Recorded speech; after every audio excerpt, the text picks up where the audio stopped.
Right, so I don't think I'll be introduced to this, and your time for 6 minutes starts now. Hello. So you all know me, I think, now from this morning. Well, not this morning. This lunchtime. I obviously run Software Cornwall, but one of my other hats that I wear is I do agile consultancy and training.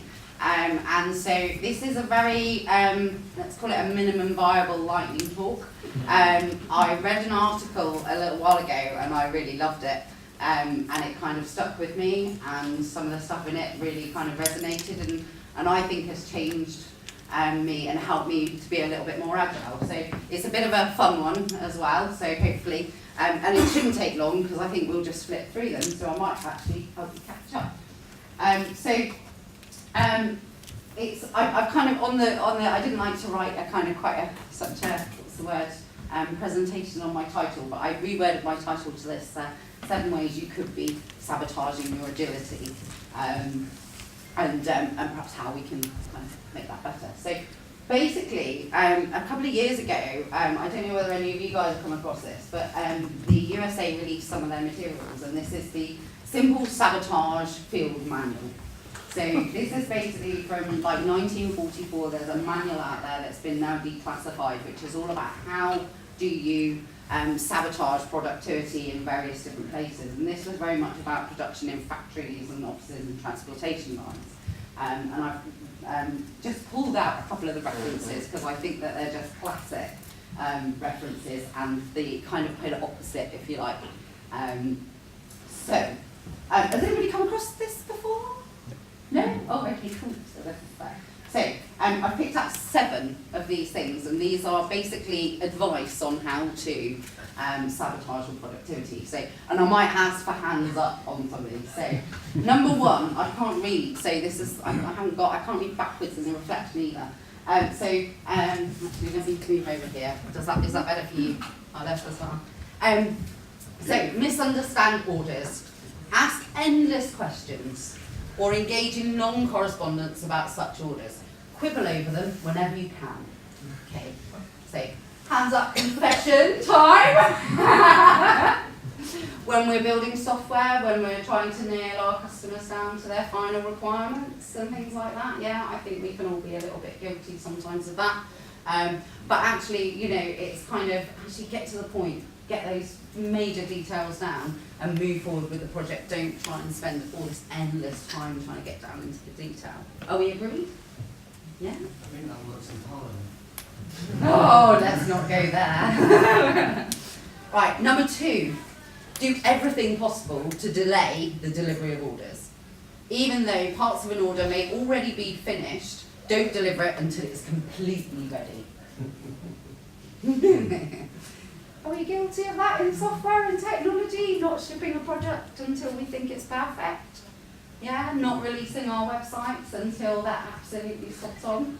So, so just again, thinking about this is actually this idea of continuous delivery, continuous development, delivering in cycles, getting something out there, testing it, getting that feedback is absolutely critical. You know, we don't want to be locking ourselves away in a broom cupboard for 12 months building software that we never show anybody.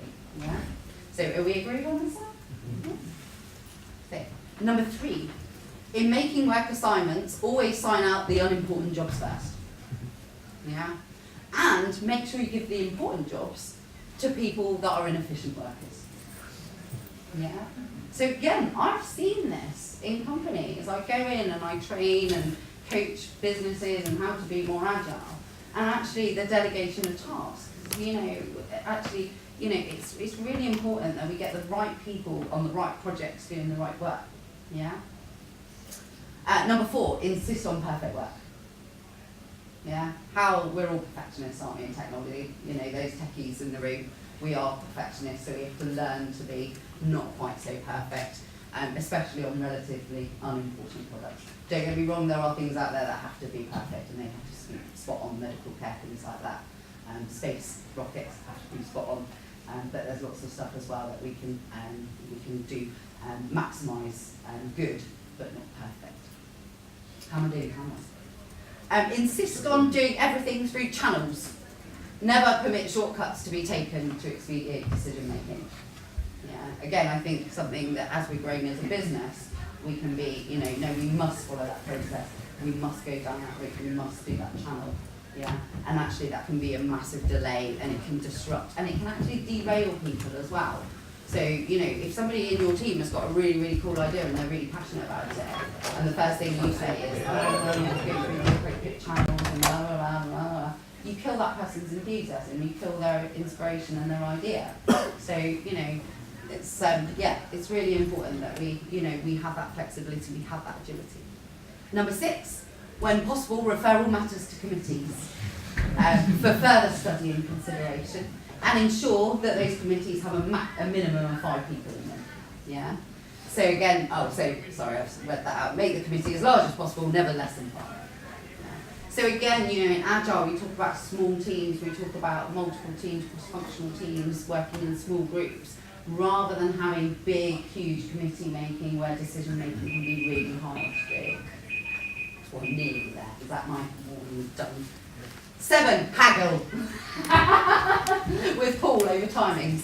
Haggle over precise wordings, communications, minutes, and resolutions. So again, being overly pedantic, being overly detailed, actually a lot of the time that we can kind of relax a little bit around that, and actually things are good enough.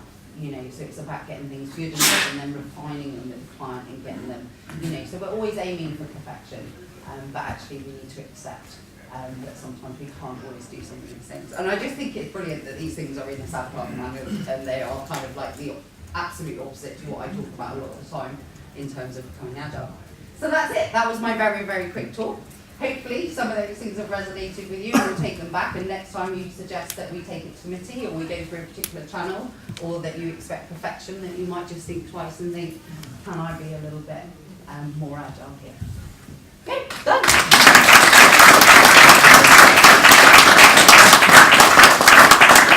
Any quick questions for Belinda?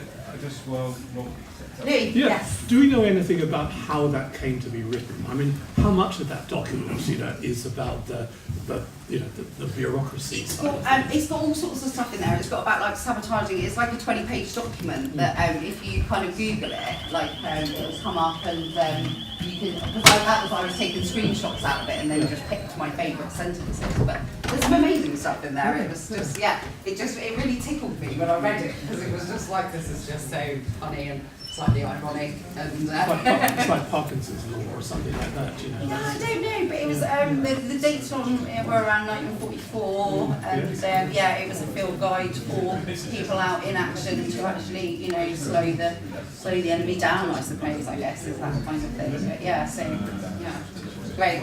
Right. Are you good?